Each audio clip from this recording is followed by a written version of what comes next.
केंद्र सरकार ने जब देश में अग्निपथ योजना शुरू की थी तो इस योजना का खासा विरोध हुआ। खूब बवाल कटा और विपक्ष ने इसे मुद्दा बनाया और केंद्र सरकार पर निशाना साधने के साथ साथ कई सवाल भी पूछे। दूसरी ओर मोदी सरकार ने ये बताने की कोशिश की कि 4 साल के बाद जब अग्निवीर रिटायर हो जाएंगे तो उन्हें रिटायरमेंट के बाद मिलने वाली धनराशि भी 11 से 12 लाख रुपए होगी, साथ ही उन्हें अन्य सेवाओं में भी लाभ दिया जाएगा। वहीं उनकी 4 साल के दौरान जो तनख्वाह होगी उस तनख्वाह में भी बढ़ोतरी की जाएगी। हालांकि केंद्र सरकार ने चाहे जितनी बार ये समझाने की कोशिश की हो, लेकिन विपक्ष इस मुद्दे को लेकर के केंद्र सरकार पर हमलावर ही रहा। अब मोदी सरकार ने एक समय पर ये घोषणा की थी कि पूर्व अग्निवीरों को केंद्रीय सुरक्षा बलों में 10% आरक्षण दिया जाएगा, लेकिन अब इस योजना को लागू किया जा रहा है। गृह मंत्रालय ने इसका ऐलान भी कर दिया है, जिससे केंद्रीय सुरक्षा बल जैसे सीआईएसएफ, बीएसएफ और आरपीएफ जैसी अन्य सेवाओं में पूर्व अग्निवीरों को आरक्षण मिलेगा। रिपोर्ट्स के मुताबिक पूर्व अग्निवीरों को इसमें फिजिकल टेस्ट भी नहीं देना होगा।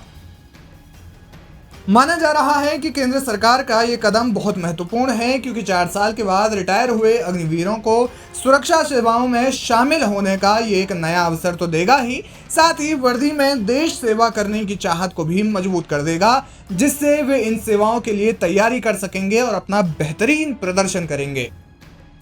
इस मामले में अलग अलग सुरक्षा बलों के महानिदेशकों का बयान आया है। बॉर्डर सिक्योरिटी फोर्स के महानिदेशक नितिन अग्रवाल ने कहा, हम तैयारी कर रहे हैं जवानों, इससे बेहतर कुछ नहीं हो सकता।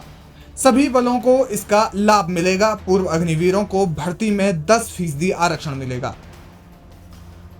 वहीं सीआईएसएफ की महानिदेशक नीना सिंह ने कहा कि इस संबंध में सभी तैयारियां कर ली गई हैं। उन्होंने कहा कि कांस्टेबलों के 10% पद पूर्व अग्निवीरों के लिए आरक्षित होंगे।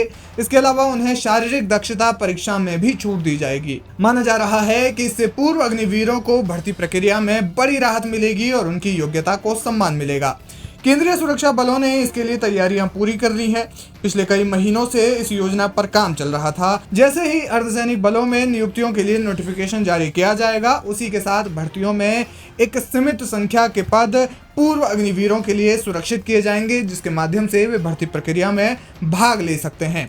हालांकि अग्निवीर योजना विवाद का विषय अब भी बनी हुई है। जहां इस पर जनता मोदी सरकार से नाराज है, तो वहीं विपक्ष बार बार कह चुका है कि उनकी सरकार आते ही इस योजना को खत्म कर दिया जाएगा। बहरहाल केंद्र सरकार की आरक्षण नीति कितनी कारगर साबित होगी, ये आने वाला समय बताएगा।